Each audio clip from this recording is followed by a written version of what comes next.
আর যতদিন কেসের রায় না হবে ততদিন বেঁচে থাকার সুযোগ পাবে এই ধর্ষক। আমি আপনার কাছে হাত জোর করে প্রার্থনা করছি জজ সাহেব, নতুন করে শুনানির তারিখ আর দেবেন না। আমি আপনার কাছে প্রার্থনা করছি মে লর্ড, প্লিজ।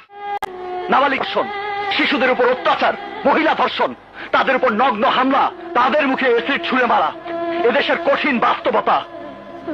আর তা নিয়ে কারো কোনো মাথা ব্যথা নেই। ইউর অনার, যাদের উপর অত্যাচার হয়, নগ্ন হামলা হয়, তারা হয় ভয় পেয়ে মামলা করতে চায় না, আর মামলা করলেও আইনের মার প্যাচ, ঘুষের টাকা, পুলিশি হয়রানির কারণে তারা কেস চালাতে ব্যর্থ হয়।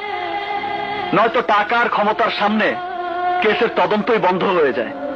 উল্টো তারা হামলার শিকার হয়, তাদের উপর ইনকোয়ারি হয়, কিন্তু সেই ইনকোয়ারির ফলাফল অনুযায়ী কোনো কাজ হয় এমন ঘটনা এদেশের মানুষ গল্প উপন্যাসেও পড়েনি। সমস্ত সাক্ষী আদালতে এসে তাদের সাক্ষ্য বদলে দেয় কেন? কোর্টে কেস এত লম্বা সময় ধরে চলে কেন?